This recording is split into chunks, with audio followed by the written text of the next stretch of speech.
Bueno, daremos inicio a la masterclass del mercado capitalista de los Estados Unidos de Norteamérica durante el periodo de 1861 a 1865. Queremos ante todo agradecer su presencia en el día de hoy y espero que disfruten mucho esta presentación que con mucho cariño la hemos preparado a los profesores y compañeros de ustedes que han sido parte de este grupo de protocolo.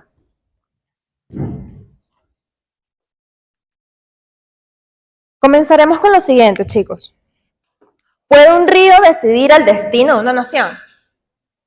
Anteriormente hemos estado trabajando con ciertas personalidades que nos han demostrado que la geografía es mucho más que un terreno plano, sino es un arma para crear estrategias políticas, estrategias de guerra y estrategias comerciales. ¿Puede una línea ferroviaria valer más que un ejército? En esta oportunidad vamos a remontarnos a más de 170 años de historia antaña de los Estados Unidos de Norteamérica, en donde vamos a poder acercarnos un poco a lo que fueron los dos modelos económicos más trascendentales de los Estados Unidos, dando pie a una potencia mundial. ¿Puede la geografía convertirse en un arma capaz de transformar la economía mundial? Pues, si tomamos en cuenta que en 1861 y 1865, en toda esta historia, se vio bastante importante lo que fue el norte de los Estados Unidos con sus avances tecnológicos, ferroviarios, avances industriales. Pero el sur se vio en un estado bastante inferior, ya que eran con plantaciones de algodón. Entonces sí podemos decir que la geografía, en efecto, es un arma para la guerra y un arma comercial. Anteriormente, el modelo del sur, que fueron plantaciones, fueron esclavos por muchos largos años, de lo que trajo después una guerra civil. Con el norte, que fue más industrial, mucho más moderno y mucho más comercial. Entonces, como estudiantes de administración y estudiantes de contaduría, podemos detallar, analizar ciertas características que fueron en ese entonces, pero aquí, en el siglo XXI, también están siendo de gran importancia. Para el administrador, como la logística, la planificación, la gestión de recursos y la innovación organizacional, que se vieron en aquel entonces. Para estudiar la historia, no es solamente estudiar guerras, sino estudiar todos los hechos históricos económicos que hacen que un país haya cambiado tanto y que hoy día sea una de las potencias mundiales más grandes de la historia. Para un contador, el financiamiento de la industrialización, los mercados capitales, sistemas monetarios, control económico y transporte, y los patrones históricos de crecimiento. Los futuros contadores que están presentes en esta aula van a contar muchísimas veces con registros económicos bancarios del Fondo Internacional. Nosotros tenemos que proyectarnos y realizar análisis de todos estos sucesos. Entonces, quedamos con lo siguiente. Las guerras terminan, los tratados se firman, los ejércitos regresan a casa, pero las transformaciones económicas, tecnológicas y sociales que producen pueden influir durante generaciones. Una guerra de hace más de 170 años convirtió a un país en una potencia mundial.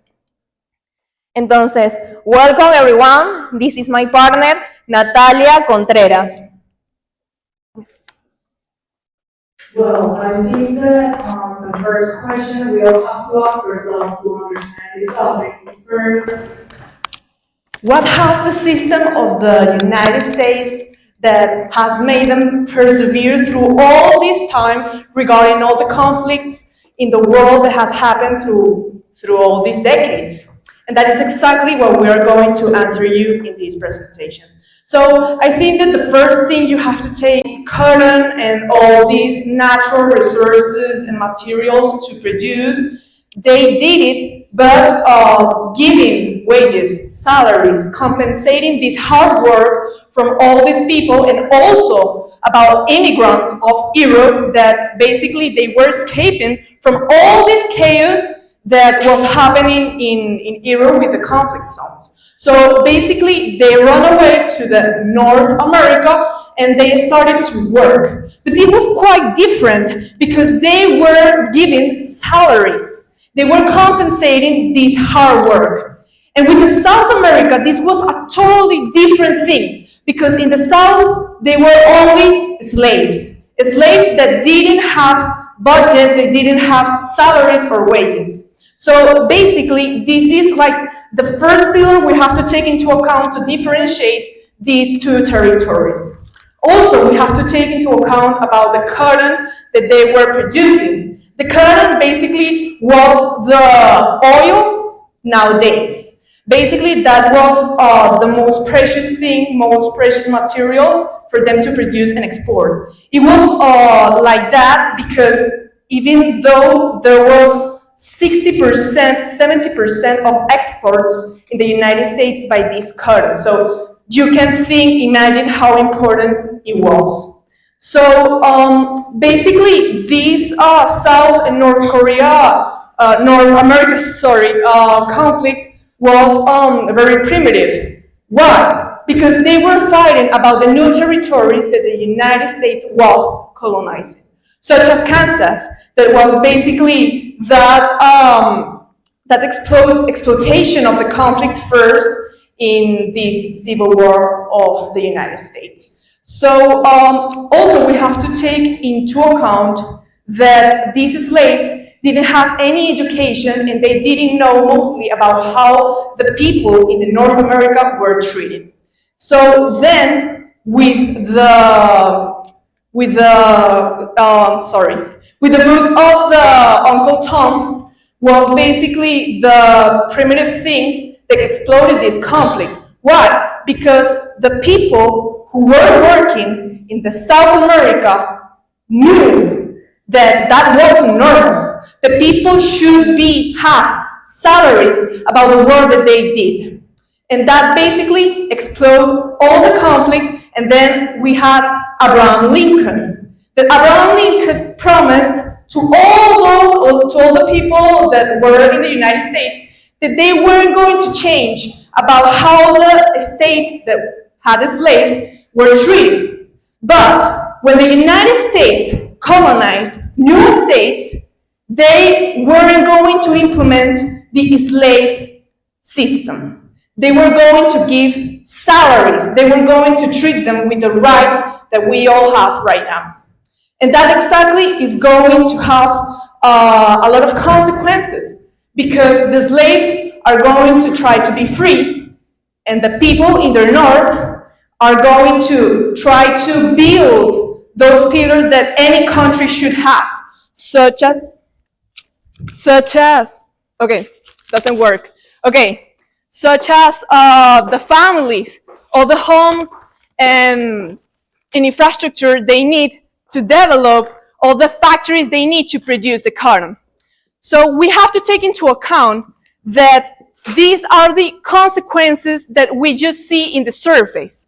But there are going to be another ones, such as basically the political interest that we see right now, such as Republicans and Democrats, that is going to be like the first pillar that is going to end up exploiting this conflict. So right now I'm going to give the moderation to Amy Busson.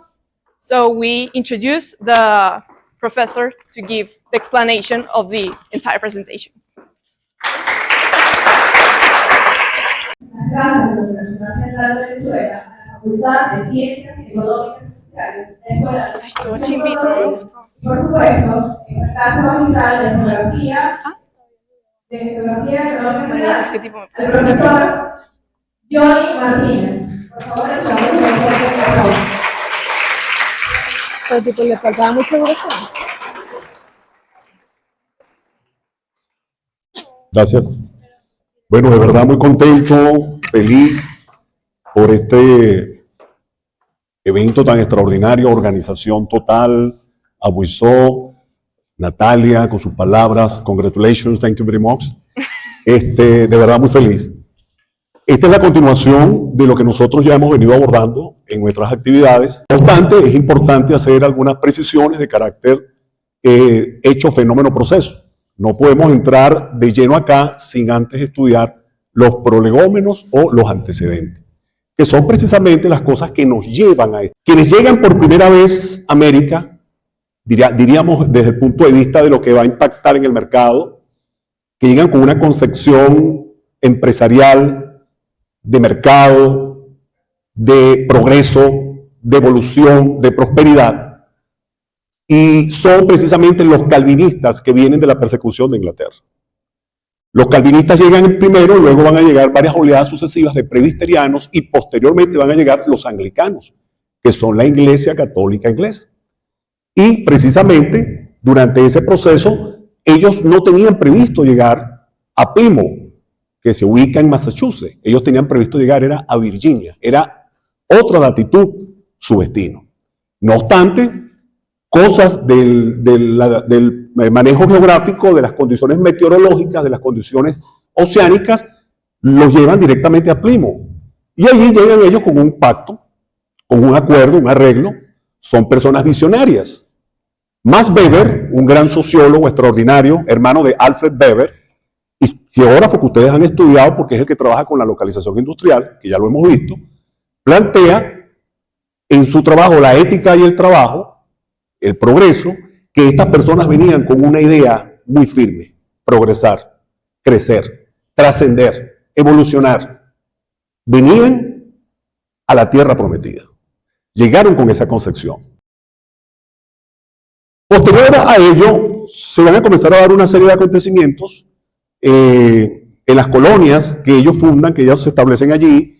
Muchas de estas colonias que se van a configurar, estamos hablando de alrededor de 13 colonias. Ahí está Rhode Island, Massachusetts, Connecticut, está New Jersey, Nueva York, en fin, todo un conjunto de colonias que se van estableciendo allí. Son las presiones por parte de Inglaterra, es decir, la madre de ellos, es decir, desde el punto de vista de la colonización.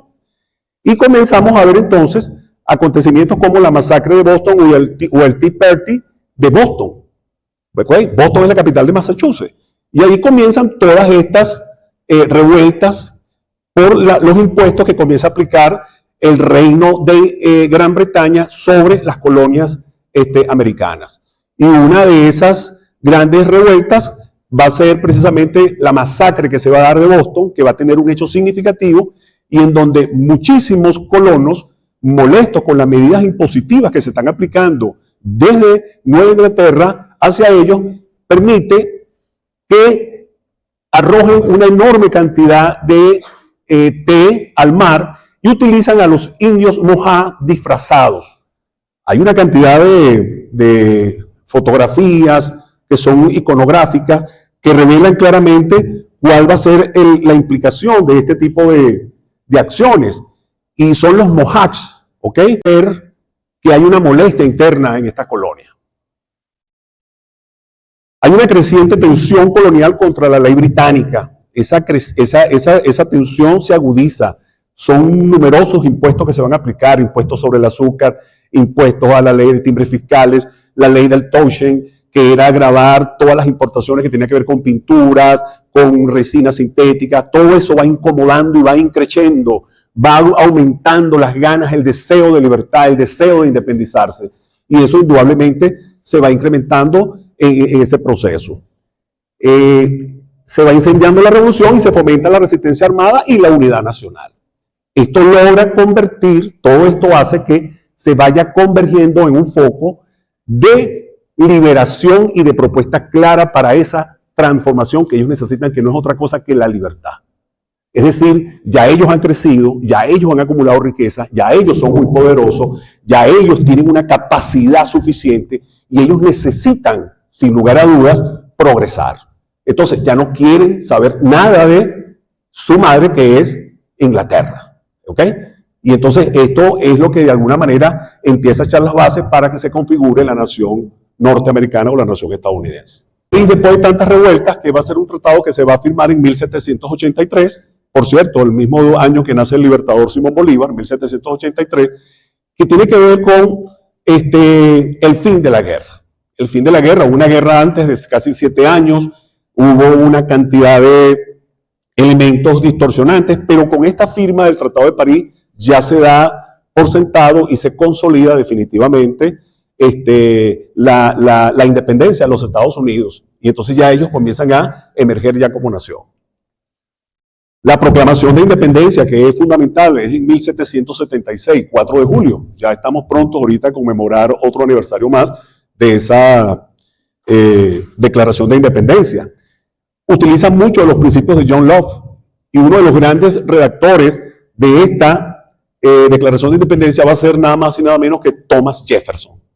Thomas Jefferson, un visionario, un estratega, un hombre que tiene mucho que ver en la consolidación y formación del Estado Nacional de los Estados Unidos, fundador de la Universidad de Virginia, diseña su casa en Virginia que se llamó Monticello. Es decir, es un hombre que pone, como quien dice, la piedra angular en la proclama de independencia cuando afirma que los derechos del hombre son inalienables. Es decir, ya Estados Unidos tiene claro hacia dónde se orienta, hacia dónde va. Este es uno de los padres fundadores de los Estados Unidos, este caballero, Thomas Jefferson. Quizás uno de los más importantes en ese proceso. Sin menospreciar, por supuesto, la figura de George Washington, que va a ser el primer presidente, y de otro grande que va a ser Alexander Hamilton, indudablemente. La Constitución de los Estados Unidos de Norteamérica de 1787 es una constitución que se configura en 7 capítulos, es muy sucinta, muy breve, no es una constitución extensa, ha tenido el privilegio por lo menos de perdurar en el tiempo, con los años. Hay muchos críticos de esta constitución que la consideran una constitución añeja, colcha de retazos, porque realmente después de más de 200 años sigue imperando. 1787 es el propósito de establecer un gobierno federal fuerte. Ese fue el papel que le tocó desempeñar nada más y nada menos que al virginiano George Washington, que era un gran plantador también.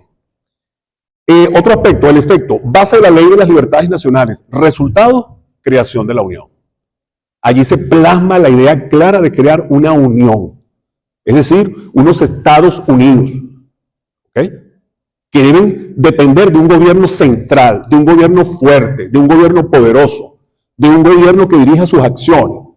¿Ok? Ese es el contrato social más importante, donde hay una relación entre gobernantes y gobernados.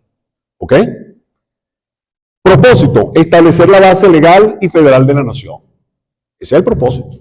Los fundamentos legales. Ahí está claro. Y el efecto define la estructura del gobierno y garantiza las libertades. Esas libertades, en lo que vamos a ver más adelante, veremos cómo se configuran, veremos cómo se desarrollan, porque va a haber muchísimos inconvenientes. ¿Ok? Ya les explicaré de qué se trata. Y bueno, finalmente se logra ese gran acontecimiento que es la Constitución de los Estados Unidos. Una situación que se va a presentar va a ser la guerra de 2 años entre 1812 y 1814. Es una guerra que se va a dar contra Inglaterra, y esta guerra anglo-estadounidense va a durar 2 años aproximadamente. Esta guerra va a comenzar a redefinir el rumbo de lo que va a ser la nación norteamericana. ¿Ok? Un aspecto clave fue el bloqueo naval y la presión de los Grandes Lagos. ¿Ok? La Armada Británica estrangula, asfixia, ahoga de manera sustancial el comercio que se estaba desarrollando en esos principales puertos. Me refiero al puerto de Nueva York, que era muy importante, y todo lo que tenía que ver con el noreste de los Estados Unidos. Estamos hablando del noreste de los Estados Unidos. ¿Ok? La campaña de Niágara y la batalla de Long's Lane, hay otro detalle importante acá en este acontecimiento, que es el sangriento enfrentamiento por el control de la frontera. Eso va a ser un detalle significativo que nosotros debemos tener presente, que se dio con Inglaterra en esa batalla que fue bastante trágica y bastante dura. ¿Ok? hay un ataque a Washington, D.C. y la quema de la Casa Blanca. Vean ustedes hasta dónde se llega en ese conflicto, porque los ingleses no querían perder ese dominio que ya tenían con esas colonias. Los ingleses seguían persistiendo. ¿Ok? No olvidemos que eran 13 colonias que dependían directamente de la metrópoli que era Inglaterra. Y el acontecimiento fue una guerra de resistencia y de soberanía donde queda evidenciado una vez más que Estados Unidos está encaminado definitivamente a ser libre. Luego vamos a tener un evento muy importante. Este evento tan importante va a ser el de Eli Whitney. Eli Whitney nació en Massachusetts, pero se va como tutor a formar a plantadores, a ayudar a diseñar despepitadoras de algodón para que aumente la producción de algodón en el sur de los Estados Unidos, en las plantaciones del sur. Y Eli Whitney va como tutor. Eli Whitney desarrolla un sistema que fue la Ginebra Sierra. La Ginebra Sierra fue una despepitadora que permitía que a través de unos alambres se lograra llevar por una rendija la semilla del algodón y la fibra salía aparte. ¿Qué implicaba esto? Que cuando este trabajo se hacía de manera manual y los esclavos lo hacían de manera en grupos organizados, al despegar el algodón de la semilla, esto se les pegaba porque ellos tenían una pega y el trabajo era extremadamente tedioso. Las manos permanentemente eran masas de pega, de pegamento, porque se pegaba la fibra con el algodón. Cuando Eli Whitney inventa esto, la producción indudablemente de algodón se incrementa significativamente. Es una máquina muy sencilla, fue patentada en los Estados Unidos, no le fue fácil patentar su invento porque pasó por varios procesos, pero finalmente lo logra hacer. Y después van a seguir ocurriendo una gran cantidad de invenciones importantes en los Estados Unidos y aparecen otros modelos más avanzados que el mismo de Eli Whitney. Inclusive Eli Whitney después con el tiempo ya adaptado comienza a elaborar piezas para armas de guerra. La manufactura fabril. La palabra manufactura, que son dos vocablos latinos, significa manufactura, significa mano de mano y factura es hechura, hecho a mano. Pero cuando yo le incorporo el aspecto fabril, quiere decir que ya es un trabajo que se va a hacer en la fábrica, en el taller, un taller de oficios más avanzado. Y esto es lo que comienza a ocurrir precisamente en una zona que se conoce como Pawtucket, que va a estar cerca de un río que ya les voy a hablar de ese río.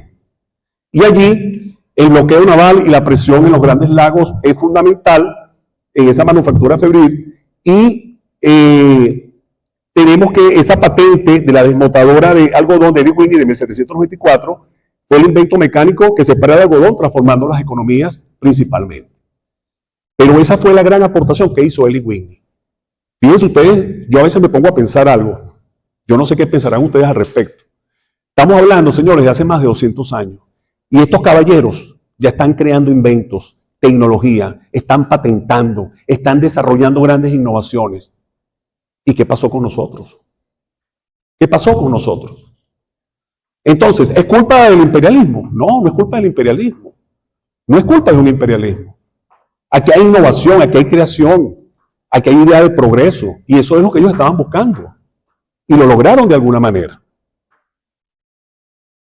Francis Cowell Lowell fue el famoso creador del sistema Waltham. El sistema Waltham se va a desarrollar en Rhode Island también y va a permitir, ¿verdad?,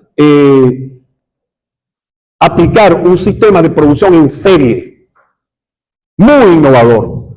Toma muchas cosas de Richard Arbery, toma mucho de las ideas de Samuel Crompton, de las hilanderas inglesas, de la hiladora de Jenny, y comienza precisamente con este sistema Waltham a concentrar todo en una sola fase. Es una economía autocentrada. ¿Por qué es una economía autocentrada? Porque el sistema de hilado, de desmotación, de cocido, el sistema de procesamiento de las telas, se va a hacer todo en un mismo sitio. Ya comenzamos a ver la fábrica. Ya Estados Unidos comienza a despuntar indudablemente en este proceso. Samuel Slater fue otro gran inventor. Se le ha criticado mucho porque se rumora de que él se copió, se trajo de contrabando invenciones de Inglaterra y las metió acá de contrabando y se robó los prototipos, los formatos, todo eso se lo trajo. Bueno, fue muy cuestionado, pero lo importante fue que lo desarrolló. Lo desarrolló y le dio un éxito rotundo, le dio un éxito extraordinario haber diseñado esa invención en América, sobre todo en Massachusetts también. Perdón, en Rhode Island, ¿ok? La capital de Rhode Island es Providence. Y este caballero fue acusado de espionaje industrial, pero tuvo la idea brillante de la innovación tecnológica. Uno de los Nobeles de Economía del año pasado, Joel Mockar, de la Universidad Noreste de Illinois, lo ha dicho de manera contundente, junto a Peter Howey y junto a Philippe Augion. ¿Qué han dicho estos caballeros a los estudiantes de economía? ¿Qué han dicho? Pero sobre todo Joel Mockar, ¿qué ha dicho? La tecnología y la innovación es la palanca para la riqueza. Cuando tú inventas, cuando tú creas, cuando tú innovas, cuando tú tienes tecnología, eso es una palanca para el desarrollo y para la riqueza. Esa es la gran trascendencia, sin lugar a dudas, que nosotros vamos a observar de este caballero Samuel Slater y de Joel Mockar, por supuesto, que ha continuado con estos procesos. Que es un historiador económico, por cierto, y Nobel de Economía. El río Blackstone. El río Blackstone usaba la fuerza hidráulica para el proceso de transformación de los hilados, que era la principal base de sustentación de esas economías. ¿Ok? El compromiso de Missouri fue siquiera otro de los elementos importantes, fue firmado en 1820, y lo que buscaba más que todo era un equilibrio entre el norte industrial y el sur plantador. Para que ustedes tengan una idea, lo que buscaba este compromiso era que se respetara el número de representantes tanto en el Senado como en la Cámara de Representantes. O dicho de otra manera, el número de senadores y el número en la Cámara de Representantes. Cualquier desvío o cualquier falla que había, tanto en Missouri como en Maine, podía alterar la gobernabilidad de los Estados Unidos. Por eso es que era muy sensible el compromiso de Missouri. Era algo vital. Por eso es que este proceso fue tan tedioso y tan duro y tan delicado. Entonces, había que tener mucho cuidado porque los plantadores del sur habían adquirido y tenían, de hecho, mucho poder. Eran hombres muy ricos, adinerados. Al igual que el norte industrial, que ya, por supuesto, está más avanzado. Fíjense ustedes en este mapa que está acá, ese compromiso de Missouri, ustedes ven ahí 36 grados, 30 minutos, línea del compromiso de Missouri. Prácticamente vemos a los lados, con las flechas, verde y marrón, 2 estados libres y 2 estados libres de plantación y otro bajo un modelo industrial. Habían territorios abiertos, por supuesto, a la Gran Bretaña, y habían territorios cercanos a la esclavitud y territorios abiertos también a la esclavitud. Es decir, esto se podía modificar de manera progresiva también. En los habitantes de Nueva York, con $5,000, vamos a ver este cuadro interesante. Lo tomé de Harold Faulkner, que es uno de los historiadores económicos más sólidos, que todavía se sigue estudiando porque maneja fuentes muy interesantes y cita archivos de microfilm en los Estados Unidos. Harold Faulkner nos dice, ¿verdad?, que los habitantes de Nueva York con $5,000 o más de riqueza personal, grupo por ocupación para 1815.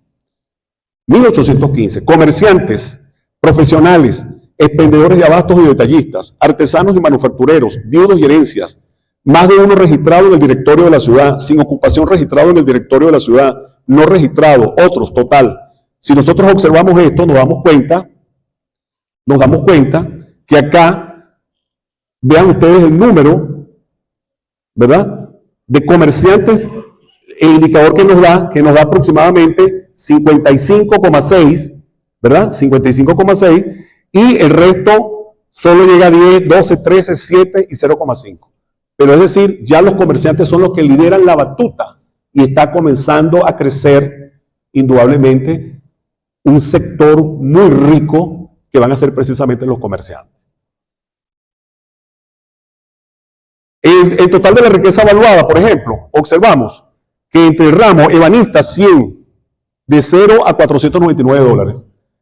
Toneleros 95.7. Del ramo de metales 100. Zapateros 97.8. Labradores de piedra avenil 9.8.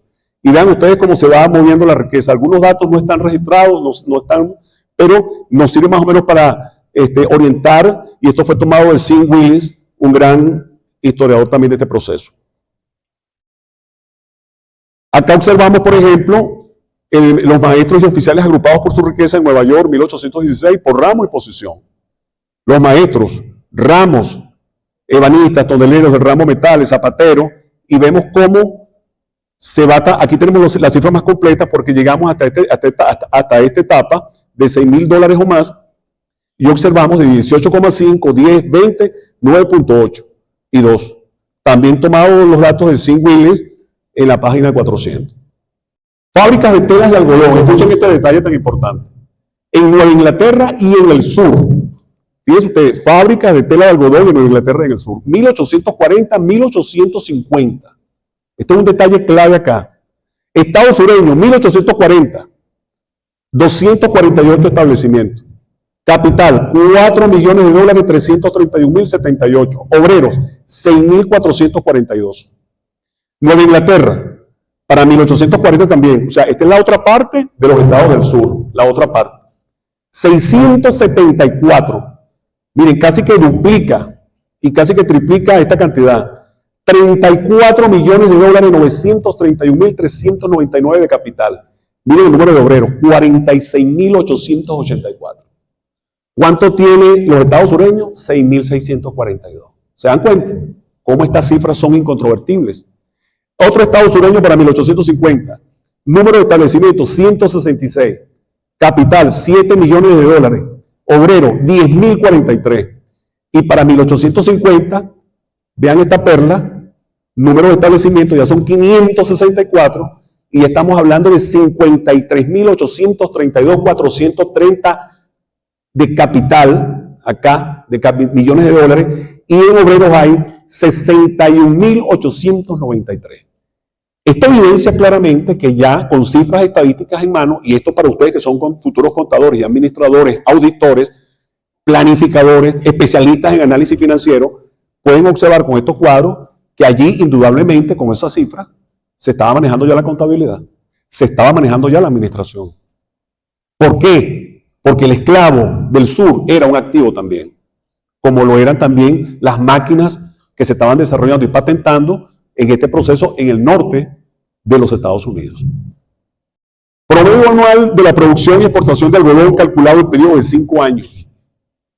Vean ustedes, de 1791, que es cuando entra prácticamente en vigencia la propuesta de Alexander Hamilton, secretario del Tesoro, nada más y nada menos que de George Washington, el arquitecto de la finanza de los Estados Unidos, el hombre que sentó las bases para que ese país llegase a ser la potencia que es hoy día. Uno escucha economistas actuales hablando de diversificación de la economía. No, señores. Uno de los que habla con más contundencia de diversificación de la economía es Alexander Hamilton. Es él. Ahorita vamos a ver algunos datos de él. Para el excedente de algodón moneda, ahí lo vemos también, las cifras como se van moviendo. Nueva York, Liverpool. Liverpool era un sitio estratégico. Hay 4 ciudades inglesas que se usan mucho para hacer estos cuadros comparativos. Una era Sheffield, otra era Liverpool, Manchester y Birmingham.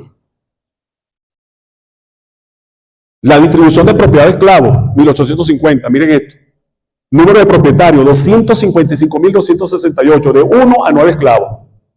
De 1 a 9 esclavos. Y número de propietarios, 84,328, de 10 a 49 esclavos. Hay datos tan contundentes en materia de contabilidad, señores, que reflejan que hay una deshumanización de los esclavos. O sea, el esclavo en la medida que envejece, en la medida en que se enferma, en la medida en que pierde la dentadura, afecta indudablemente al propietario de la plantación. ¿Y ustedes saben cómo los afecta? No pueden solicitar hipotecas, no pueden solicitar préstamos y no pueden utilizar letras de cambio. Esa es la importancia que tiene esto en la administración y la contaduría. ¿Se dan cuenta? Ya nos aproximamos a la Guerra Civil Americana. Falta poco. Ya vamos a entrar en esa etapa, pero llamado el ferrocarril libertario o subterráneo a sacar negros y llevarlos, ¿saben a dónde? Al Canadá, por la persecución que había y porque habían leyes que le daban amparo a los propietarios de esclavos para que no se escapasen de allí. Esa fue la gran preocupación de Abraham Lincoln, la esclavitud. Por eso estalla la guerra.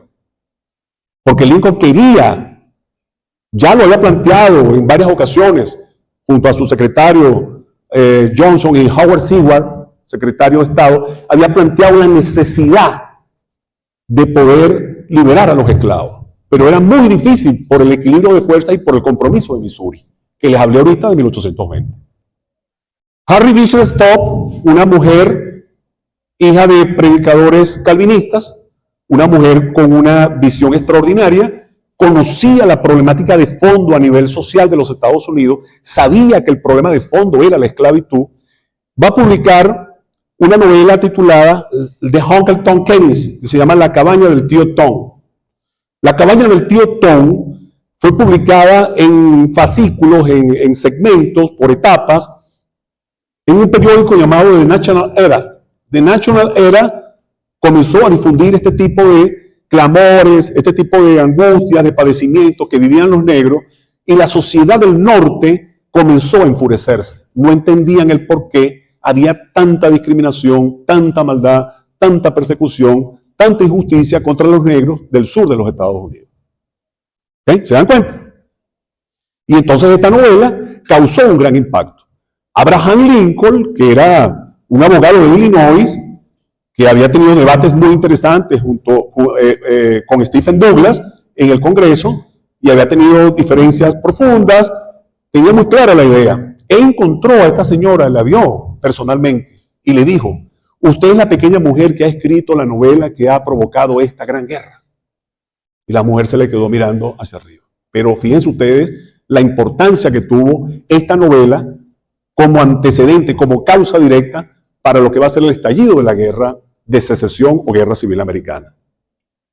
Y ahí lo ven, pasó por un calvario, 11 años tratando de comprar su libertad, no lo pudo lograr, habiendo nacido en Virginia, viaja a Kentucky, viaja a los Estados Libres junto a su amo John Emerson, pero luego de esos viajes, al regresar al estado esclavista de nuevo, decide comprar su libertad.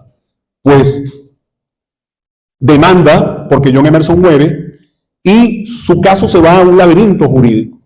Pasa por cualquier cantidad de vicisitudes, situaciones difíciles, pero ¿qué va? Después de 11 años, el juez Roger Taney dice, en un veredicto bastante cuestionado hoy día, que Dred Scott no podía ser libre porque era descendiente de africano. Pero no solamente era descendiente de africano, es que violaba el compromiso de Missouri, y el compromiso de Missouri no estaba por encima de la Constitución. Entonces, Madame Sanford, que era la viuda de Emerson, seguía teniendo dominio sobre él, seguía siendo su dueña. ¿Ok? Harold Forner es uno de los grandes creadores de patentes en los Estados Unidos también, y es uno de los que propugna ideas importantes para la consolidación de estas invenciones. La crisis Kansas-Nebraska. La crisis Kansas-Nebraska fue una terrible crisis sangrienta porque estaban buscando la independencia y eso iba a alterar el equilibrio que se había logrado con el compromiso de Missouri. Y esto de alguna manera podía desencadenar en una gran tragedia. Entonces, hubo sangrientas luchas callejeras, hubo grandes incendios, hubo grandes matanzas, y esto agudizó las tensiones. Agudizó las tensiones, y esto fue lo que prácticamente ya tenía al borde del estallido, de lo que no ha ocurrido todavía, pero que ya va a ocurrir, que va a ser la guerra de secesión. El territorial de los Estados Unidos, nosotros lo observamos acá. Todo lo que nosotros vemos acá en azul, esta partecita que está acá, el área que está acá, fue una compra Luisiana. Hoy día son 15 estados de los Estados Unidos. Tengan una idea. De los 50 estados, 15 estaban nada más aquí. En Luisiana, que fue comprada a los franceses. Luisiana. La adquisición de México, polémica. Tratado de Guadalupe Hidalgo, 1846-1848. La adquisición de Gansen, de Oregon. La compra de este sector a España y este que era el territorio original de los Estados Unidos. ¿Ok? Las concesiones de tierras ferrocarriles transcontinentales. Vean ustedes la vasta red de ferrocarriles que comienza a crearse en el norte de los Estados Unidos. Ahí estamos viendo, sin lugar a dudas, a Alfred Weber, ¿cierto? La parte industrial y muchos otros que pueden adaptarse perfectamente a ese modelo.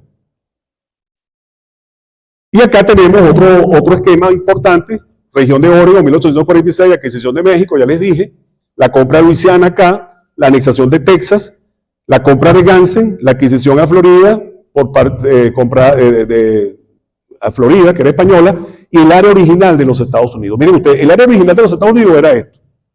El noreste, que es donde llega aquí Plymouth, donde llegan los padres fundadores, acá, el comercio, y toda esta vasta área que está acá, era el área original. Hoy día, ese territorio se ha casi que septuplicado. Entramos en una etapa muy interesante, que este es el gran ciclo, pero vamos a ir para acá. No veo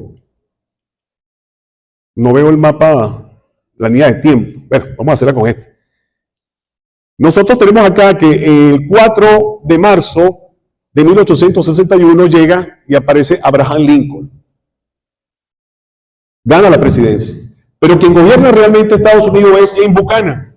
James Buchanan está en un proceso de transición. Y en ese proceso de transición se va a dar el asalto a Fort Sumter en Carolina del Sur. Con ese asalto a Carolina del Sur es cuando estalla la guerra de secesión.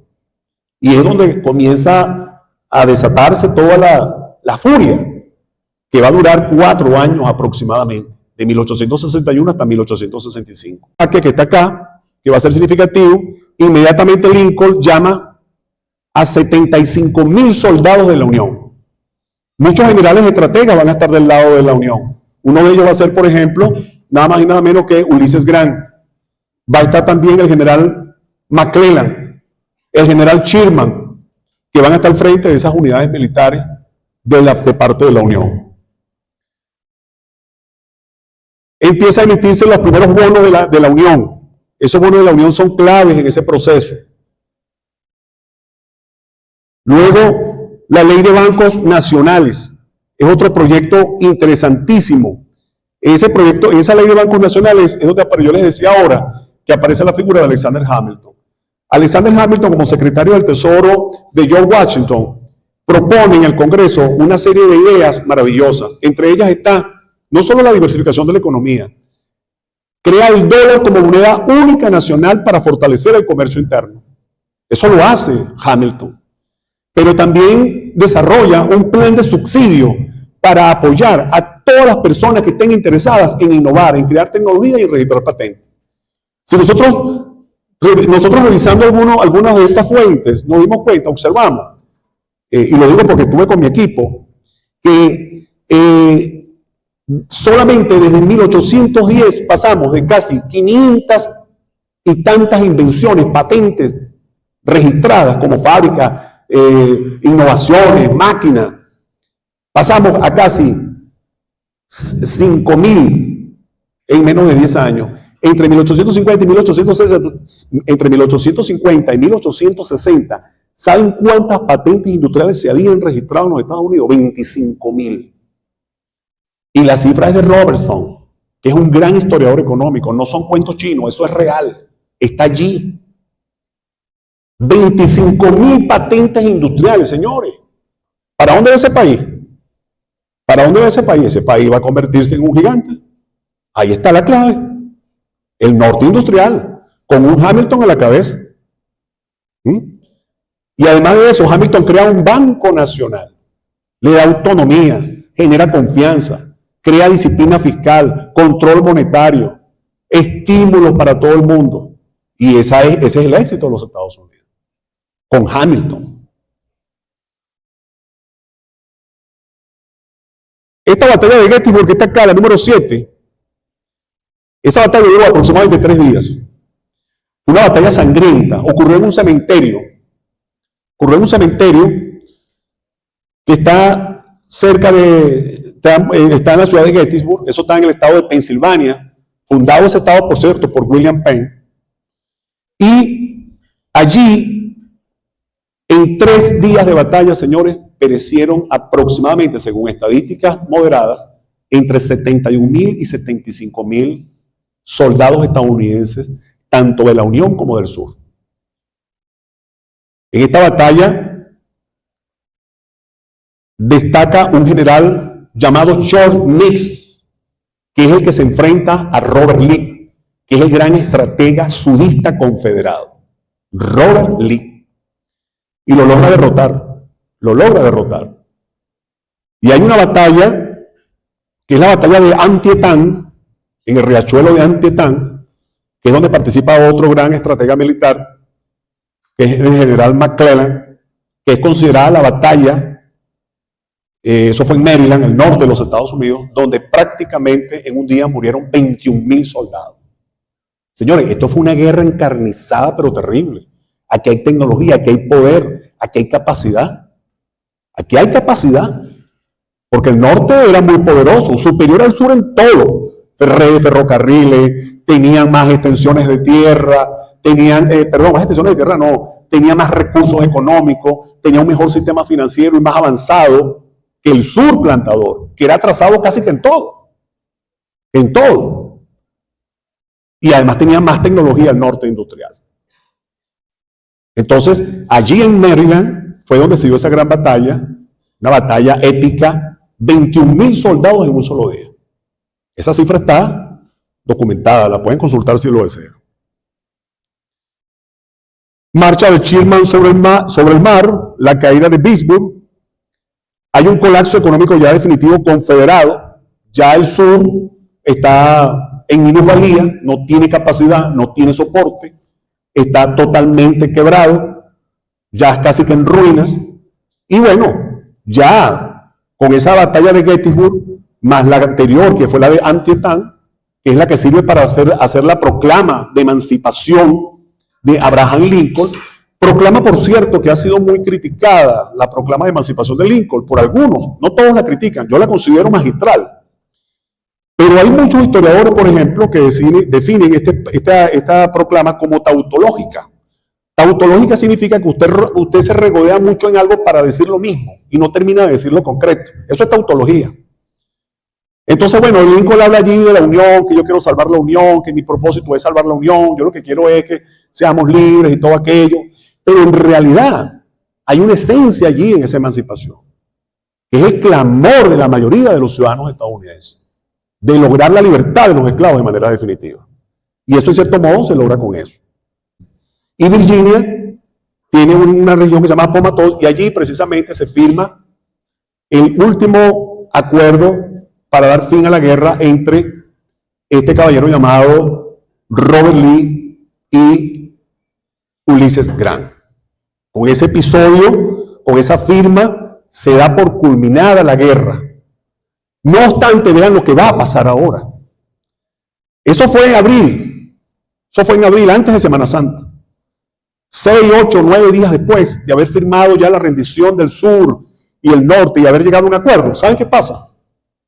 Un fanático, un actor de teatro, John Booth, llega al Teatro Ford y ubica a Lincoln en un estrado presenciando una obra junto a su esposa Mary Todd y le dispara con un Gerringer en la nuca, lo asesina. Al día siguiente, un Viernes Santo, Abraham Lincoln, el 16º presidente de los Estados Unidos, el hombre que logró la emancipación del sur, el hombre que le dio la libertad a los esclavos del sur, ya estaba fallecido, ya había muerto. Eso pasó con Abraham Lincoln.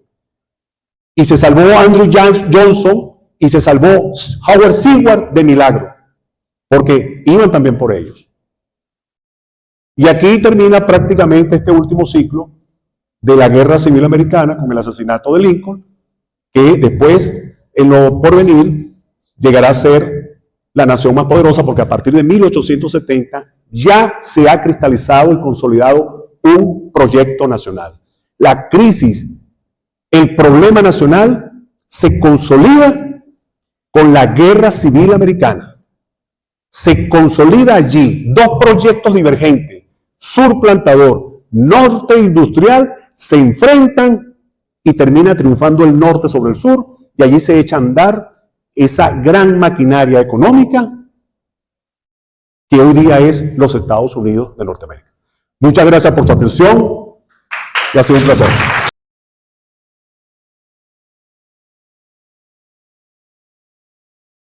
Jorge Valera, de verdad, gracias por hacer esa pregunta.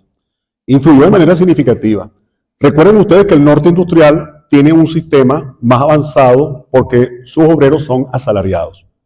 El sur plantador son esclavos, es mano de obra esclava, es decir, no percibe un salario.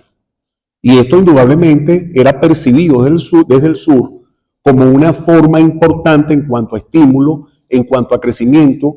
Inclusive ellos se veían atraídos a salir al norte para poder comprar su libertad y ser absorbidos por esta industria que era superior a la de ellos. La pregunta es la siguiente. ¿Cómo afectó la falta de un sector financiero e institucional local robusto a la capacidad de los colonos para financiar sus propios costos de transporte e infraestructura, obligándolos a depender de la deuda británica y retrasando la aparición de economías de aglomeración industrial en América? Ok, todo eso es una pregunta. ¡Wow! Eso es un análisis de un texto. Los colonos necesitaban indudablemente, los colonos habían crecido mucho, los colonos habían ya desarrollado sus propias iniciativas, sobre todo a nivel de plantaciones de tabaco, que era lo que mayormente se desarrolla en esa primera etapa. Comienzan a generar su propio sistema financiero, tienen un modelo de exportación, llevan inclusive libros de contabilidad, hacen análisis financiero, ellos comienzan a adquirir una gran musculatura. Hay un caso muy concreto que se llama el de Robert Morris, que es prácticamente el que financia todo ese proceso de emancipación y de libertad que se está iniciando con esos fundadores allí en esa relación con Inglaterra, ¿ok?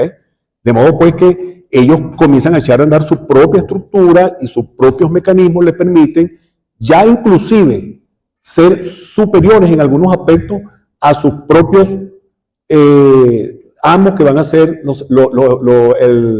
que va a ser la Gran Bretaña o Inglaterra. ¿Por qué la existencia de un sistema de esclavitud en el sur, con costos laborales mínimos, no fue suficiente para atraer la inversión industrial masiva antes de la guerra? Y en su lugar provocó un bloqueo al desarrollo capitalista. Un teórico estadounidense, historiador económico, habla de un sistema esclavista y lo define como capitalismo de plantación. La categoría de capitalismo de plantación no es del todo válida, porque se escamotea, se evade el carácter clasista que va a imperar en esa región. Y es que el carácter clasista no es el de obreros. El régimen laboral no está sujeto a una norma, a una legislación. El régimen laboral es maltrato, es esclavo, son golpes, son látigos, son persecuciones y son realmente crueles. Por esa razón, el sur plantador nunca pudo ser o equipararse por lo menos al sistema capitalista industrial que ya entra en una fase diferente. Entonces hablamos acá de una formación económico-social capitalista, que es el norte, y una ojo, con el prefijo precapitalista, que es el sur plantador. La pregunta está relacionada con políticas de Estado que convergen en el comercio. La pregunta es la siguiente. La marcha hacia el mar de Sherman en 1864 suele analizarse como una estrategia de guerra total. Sin embargo, desde la perspectiva de la economía institucional y considerando que la identidad estadounidense liga la noción de democracia a la inviolabilidad de la propiedad privada, ¿Cómo manejó el Estado Nacional la contradicción jurídica de suspender temporalmente las leyes mercantiles y destruir activos civiles sin dinamitar las bases del propio ordenamiento constitucional capitalista que pretendía preservar? Económica del punto de vista de asfixiar a través de un cuello de botella al sur de los Estados Unidos. Y eso se hizo a través del norte industrial. ¿Ok? Cuando me hablan de Estado Nacional, todavía estamos en un proceso que no se ha cristalizado como tal. Por eso es que un maravilloso historiador económico, quien fue mi tutor, un profesor a quien le debo mucho, Omar Galíndez Colmenares, egresado de la Universidad de Washington, D.C., afirma de manera contundente que hay un problema, hay una crisis y hay una consolidación de un Estado nacional. Pero esa consolidación del Estado nacional se va a dar precisamente cuando finalice la Guerra Civil Americana o la Guerra de Secesión. Por eso no hay todavía una definición clara con respecto a ese Estado nacional que se formula. Hay que esperar que finalice esa guerra, que va a finalizar en 1865, para que se concrete y se materialice esa etapa. Moneda de tener un rol de prestamista financiero a escala mundial e iniciativas de inversión tan grandes como la de la Franja y Ruta, ¿tiene realmente un matiz de crecimiento económico o es una manera de evitar un colapso de su mercado interno? Si China busca un nuevo lever round, ¿es para crecer o para sobrevivir? China está llamada a ser la próxima gran superpotencia mundial, para que lo sepan. China tiene todas las condiciones, y cuando vimos geopolítica y vimos a Mackinder, nos dimos cuenta de algo muy elemental. Quien domine Asia, dominará el mundo. Quien controla el Heartland, controlará el mundo. ¿Por qué? Porque China está en un eje estratégico desde el punto de vista geopolítico. Y la ruta de la seda, antigua ruta del Jorazán, al interconectarse con toda esa travesía ahí de Uzbekistán, Tayikistán, e enlazarse con la China, la llevaría indudablemente a ser una gran potencia. Además, si observamos lo que está haciendo China ahorita a nivel de innovación, y lo ha criticado Paul Krugman, y lo ha alertado Joel Mokyr, China está innovando y las tierras raras se han convertido en su verdadera fortaleza. Prueba de ello es la provincia de Chengdu, que está creciendo a pasos agigantados. Ojo con eso. Y esto no es producto de aspectos ideológicos. Deng Xiaoping, ese hombre de 1,65 m, 67 de estatura, ya lo había avisorado. Se lo dijo a los persas, se lo dijo al Medio Oriente. Ustedes tienen petróleo, China tiene tierras raras. Así que ojo con China porque está creciendo y seguirá creciendo exponencialmente. Tomando en cuenta que Retzel plantea que el espacio es un factor determinante en el desarrollo y la expansión de los estados, ¿en qué medida puede considerarse que el conflicto entre el norte y el sur de los Estados Unidos durante 1861 y 1865 fue una disputa por el control y el aprovechamiento del espacio geográfico y sus recursos, más que un conflicto puramente ideológico o moral? Visión, que es el espacio vital, Level Round, el espacio vital de Frederick Ratzel, que es un gran geógrafo, antropogeógrafo, que tiene una visión total prácticamente de los espacios vitales. En el caso del sur y el norte de los Estados Unidos, simplemente lo que se logró fue la integración del territorio. Ahí se cumplen las premisas de Ratzel, indudablemente. Ese espacio vital era necesario. ¿Saben por qué? Porque la materia prima que necesitaba el norte industrial la tenía era el sur.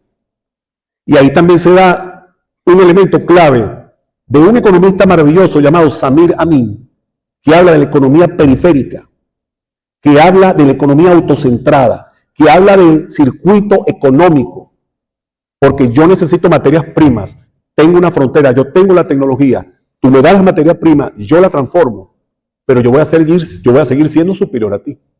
Eso nos pasa a nosotros con el petróleo. Y nos pasa también con el hierro. Y nos pasa también con el oro. No tenemos la tecnología para explotar esos recursos. No la tenemos. Y eso fue lo que le pasó al sur de los Estados Unidos en esa relación de dependencia con un norte que era superior a ellos. Ser las condiciones especiales mínimas para que el mercado precapitalista pudiera siquiera resistir. ¿En qué medida el bloqueo naval de la Unión y la destrucción de los ferrocarriles del sur demostraron que un mercado precapitalista no puede sostenerse solo con la producción del algodón, sino que depende estrictamente de la geometría del alcance y del umbral dentro de la teoría de los lugares centrales? Perfecto, ahí está. Más claro no canta un gallo. Teoría de los lugares centrales. Ahí está. Ustedes son especialistas, yo se lo dije a ustedes. Ustedes se formaron en análisis espacial, ustedes se formaron en análisis geográfico. Cada uno de ustedes manejó autores de diversos tipos. No abordamos a un Pascual Venegas Filardo, no abordamos a un Ramón Tobar, no abordamos a un Milton Santos, no porque no quisimos, sino porque las concepciones que más se aplican, en este caso en los Estados Unidos, son la de geógrafos europeos, tanto la escuela francesa como la escuela alemana. Y allí, en ese sur plantador, no se podía realmente lograr mucho, porque había una especie de embotellamiento, había una especie de bota en el cuello por parte del norte industrial. Lo tenía todo. El norte podía inclusive ganar la guerra sin haber ido a las armas, sin recurrir a las armas. ¿Saben cómo? Con una asfixia económica, con un estrangulamiento económico. Solo que eso iba a demorar mucho más tiempo. Iba a demorar mucho más tiempo. Y bueno, estalló la guerra con el asalto de Fort Sumter, ¿verdad? Y bueno, no hubo manera de parar esto. Pero ahí está la clave de ese proceso.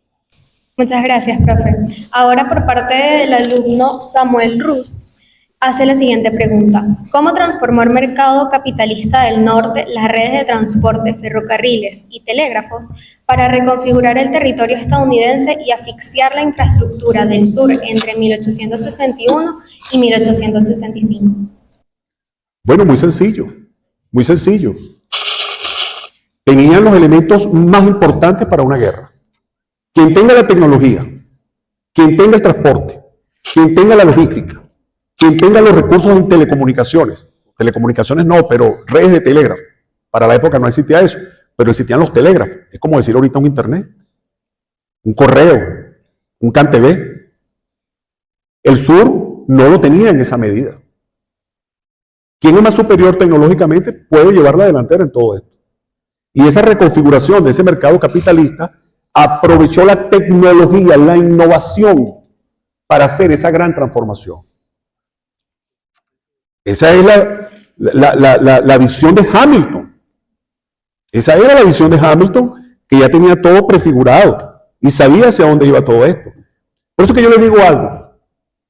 Los estadounidenses, los padres fundadores, no eran ningunos improvisados. Sabían hacia dónde iba eso. Bolívar tiene una frase célebre. Ustedes la han escuchado, no lo voy a repetir. Los Estados Unidos parecen destinados por la providencia. Bueno, Bolívar se da cuenta. Bolívar era un estadista, un visionario. Aunque hay que aclarar una cosa muy importante acá. Bolívar no era socialista. No era socialista. Bolívar era republicano. En todos sus documentos, discurso de Angostura, Carta de Jamaica, Manifiesto de Cartagena y Pare de Contar, deja claro una concepción sociopolítica republicana. Repito, republicana, pentasílabo. No olviden de eso.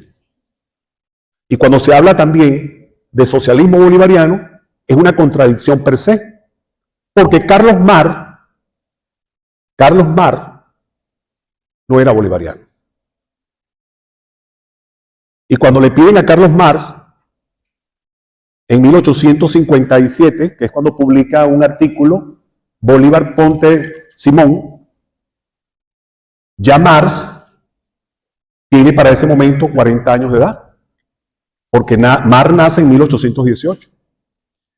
Y si ya Marx en 1844 ha escrito los Grundrisse, que son los manuscritos económicos y filosóficos de 1844, y si ya Karl Marx o Carlos Marx ha publicado en 1857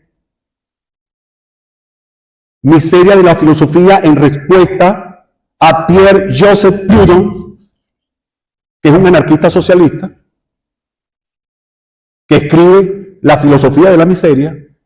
Marx le escribe Miseria de la filosofía y dice: Proudhon es un caballero lo suficientemente hábil para llevar a las masas por el camino menos indicado. Marx es clasista, ya lo tiene definido. Y las expresiones que usa contra el Libertador son muy duras en ese artículo. Son muy duras. No las quiero repetir acá, pero son duras, terribles. Y Marx se las dice en ese artículo al Libertador. Entonces, ¿qué le quiero decir yo con esto? Que hay que revisar los documentos desde el punto de vista haciendo hermenéutica. Hay que revisar bien el documento, hacerle un estudio, ubicarlo. Porque hay que trabajar con fuentes. La historia no se hace como propaganda política, la historia se hace con fuentes primarias, con documentos. Yo prefiero quedarme con Germán Carrera Damas, El culto a Bolívar. Historia de las mentalidades. La línea de Fernand Braudel, el historiador con el que yo me identifico, porque es una línea neutral, imparcial y es muy objetiva. De la estudiante Isabela Ciula, si aplicamos la teoría de los hexágonos del mercado de August Lodge a la costa este norteamericana en 1683, fundación de Filadelfia, y 1685, consolidación de Nueva York bajo el dominio británico, ¿cómo influyó la distancia geográfica y la competencia entre estos puertos coloniales en la creación de sus propias áreas del mercado, anticipando el funcionamiento del libre mercado estadounidense? Bueno, ahí no se aplica. Ahí esa teoría hexagonal no podría aplicarse fácilmente porque no se solapan las líneas, ¿recuerdan? ¿Se acuerdan de la solapa? Quedan muchos espacios vacíos. Es muy amplio el territorio, está disperso. No hay todavía un mercado consolidado. Hay iniciativas, hay emprendimientos, pero aún no hay un mercado consolidado. ¿Ok? Entonces no se solapan, no se entrecubren las líneas y quedan espacios muy abiertos desde el punto de vista del análisis espacial. Por eso que esa concepción de August Lodge, allí muy particularmente, todavía no tiene las características para su aplicabilidad. Ok, y para cerrar, la última pregunta de la estudiante Sara Velázquez: ¿hasta qué punto se cree que el éxito y la expansión del mercado estadounidense dependen de ver el espacio geográfico como un tablero estratégico de control y poder, y no simplemente como un escenario donde se compite libremente? Bueno, ahí está la clave. Tienen todo. Buen clima, tierras fértiles, tienen 2 océanos de ambos lados, Atlántico y Pacífico. México era un factor que obstaculizaba, bueno, ya sabemos lo que pasó con el Tratado de Guadalupe Hidalgo, luego sabremos lo que va a pasar con Panamá, a través del canal de Panamá, la interconexión, la expansión hacia parte del Caribe. Estados Unidos tenía todas las condiciones, reunió todas las condiciones para echar a andar ese proyecto de envergadura y proyecto nacional. ¿Ok? Es un trabajo extraordinario desde el punto de vista de la planificación de ciudades, porque si algo han tenido estos señores es que planifican las ciudades. Las ciudades no son improvisadas.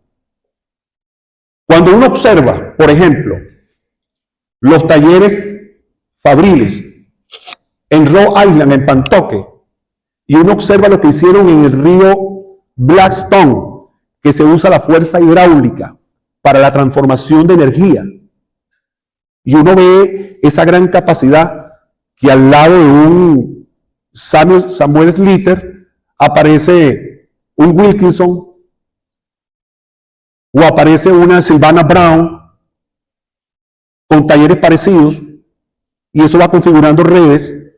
Ya eso le está diciendo usted para dónde va la cuestión. El dominio del canal Erie, lo dominan totalmente. hacen calzadas, desvían ríos, usan la máquina de vapor en el río Mississippi con un genio llamado Robert Fulton. Ahí está la visión de estos señores. Esto no es, vuelvo y les repito, esto no es producto del azar. Esto no es producto del azar. Ahí hay una visión estratégica de lo que debe ser un Estado, cómo lo han proyectado. Y es posible, diría mi querido profesor Omar Galíndez Colmenares, la fase última es la fase de monopolización financiera a nivel mundial. Es la fase expansionista. Pero bueno, ¿y para dónde más van a agarrar si lo tenían todo? Y lo han logrado en cierto modo. Lo han logrado en cierto modo. Pero esto es una defensa de una tesis doctoral. Yo estoy aquí. Bueno, pues. Debe. Usted mencionó que por qué Venezuela no alcanzó el mercado capitalista que alcanzó Estados Unidos. Pues en contraste al sistema económico que vemos en Estados Unidos, vemos un norte industrializado, un norte desarrollado, y vemos el sur de repente un poco más agroexportador y no tan enfocado en la infraestructura y maquinaria que poseía el norte. Entonces, viéndolo y contrastándolo un poco con el punto de vista de Venezuela, podemos decir que Venezuela se puede parecer un poco más a la economía del sur que a la del norte en Estados Unidos. Sí, claro, porque es una economía dependiente. Nosotros somos todavía un país monoproductor y monoexportador de petróleo, pero antes de la aparición del petróleo lo éramos del café y el cacao. Entonces nosotros no hemos variado sustancialmente nuestro sistema económico, seguimos siendo lo mismo. Estamos anclados porque exportamos materias primas, commodity, e importamos tecnología porque no la tenemos. No hemos invertido, no hemos tenido esa visión. Por eso que ustedes, al final de este curso, cada uno de ustedes me va a plantear un proyecto de una innovación, tecnología creado por ustedes mismos. Porque la idea también es que ustedes empiecen a construir ese gran sueño de tener su propia empresa. Eso que hicieron estos señores que yo les hablé ahorita ya en los Estados Unidos, era lo que nosotros debimos haber hecho acá hace mucho tiempo. Y no lo hemos hecho. No lo hemos hecho. Seguimos dependiendo de alguien casi que en todo. Nos dedicamos a ensamblar, a armar, pero no tenemos economía del conocimiento. No hemos hecho ese plus del valor agregado, que es lo que nos va a permitir la transformación, que es lo que nos va a permitir la transformación de la riqueza. Y veanlo ustedes ahorita en el mundo. Japón, con sus empresas, Mitsubishi, Toyota, Sony, conglomerados. Vean la China. Vean la China, la Haier, tantas empresas, Estados Unidos. Vean el Reino Unido de la Gran Bretaña. Vean Alemania, la Siemens. Vean la Francia, la Peugeot, la Renault. Italia, la Ferrari, la FIA. Nosotros. Tenemos que pensar en eso. Esa frase de Ulla Pietri de que hay que sembrar el petróleo, que por cierto, se ha cuestionado mucho, porque en realidad quien populariza esa frase es Alberto Adriani. Cada día cobra más vigencia. Tenemos que dejar de ser un país rentista. No podemos seguir dependiendo del petróleo. Hay que invertir en tecnología, en educación, en innovación, en creación, en hacer cosas para transformar nuestra sociedad. De eso se trata. De eso se trata. Lo que le falta entonces a Venezuela para constituirse como una nación, podemos decir un poco capitalista, o una potencia en este caso, sería la falta de infraestructura, la falta de industrialización y la falta de un circuito económico bien constituido, bien centrado, de tal forma de que no dependa de lo extranjero. Porque al ser un país dependiente, como usted lo mencionó, si los precios caen, la economía cae. ¿Qué pasa con de repente Estados Unidos? Que eso no sucede así porque es un país que tiene una base sólida, un poco más centralizada, cuestión de que no depende internacionalmente de cómo está la economía, sino más bien me atrevería a decir que Estados Unidos puede ser hasta un indicador económico para los demás países, Claro, tomando en cuenta la potencia mundial en la que se han convertido. claro, indudablemente. Fíjense, por ejemplo, eso, tu pregunta va adelante. Aquí se habla mucho de la dolarización de la economía. Para poder dolarizar la economía venezolana, tú tienes que crear la infraestructura financiera. Tienes primero que sanear la infraestructura financiera. Porque la economía venezolana se contaminó, se intoxicó desde hace mucho rato. Cualquier cantidad de empresas offshore, empresas de maletín, empresas de papel, operando en el sistema venezolano, por Dios. Eso no lo controla nadie. No son empresas que nacen producto de verdaderos emprendimientos, empresas sólidas. Hay, por supuesto, excepciones. Hay una que, por cierto, ya está cumpliendo unos cuantos años, no lo voy a nombrar, por supuesto, pero son empresas exitosas. Y esas son las cosas que nosotros debemos copiar. Nosotros tenemos que emular, imitar, copiar cosas positivas, no cosas malas. Lo que le ha servido a un país y le ha sido exitoso, vamos a ver cómo lo aplicamos nosotros. Por eso Joel Mockar habla del conocimiento proposicional. El conocimiento proposicional no es otra cosa que crear, hacer cosas que me permitan mejorar mis condiciones. Esa es la visión de Joel Mockar. Mi pregunta es, ¿qué consideraría que le falta a China para terminar de despegar y liderar el orden mundial, considerando que Estados Unidos tiene una presencia dominante, ya sea la bolsa de Wall Street, que representa el 60% de todo el mundo, la parte económica, y así con la presencia geográfica en guerras como Medio Oriente o Rusia y Ucrania? China, lo único que no tiene Natalia Contreras, que por cierto, vamos a darle un aplauso a Natalia porque se va para Harvard a representar a la Universidad Central de Venezuela en el modelo de Naciones Unidas.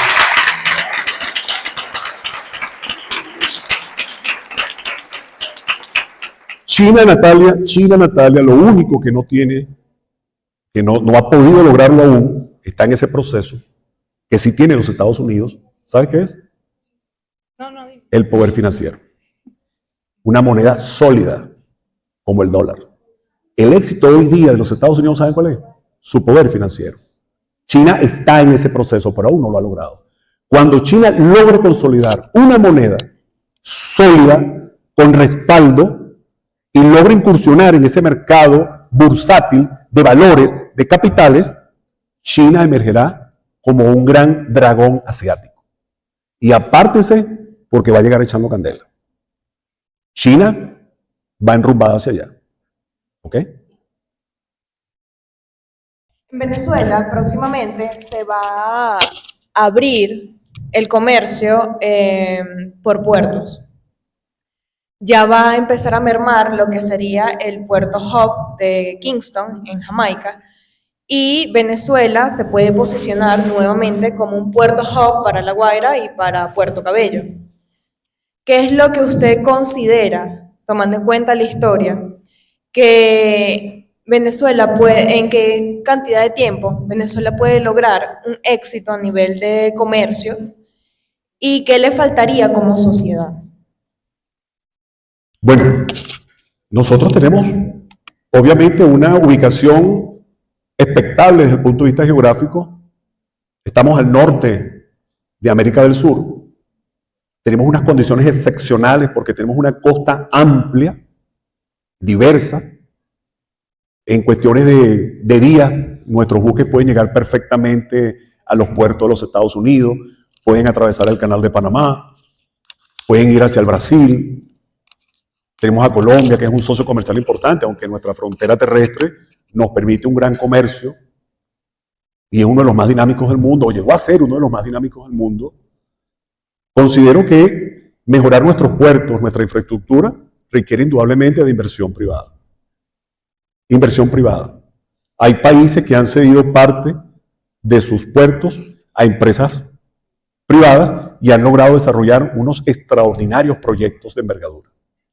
Lo acabamos de ver ahorita con China en el Perú, en el famoso puerto de Chancay.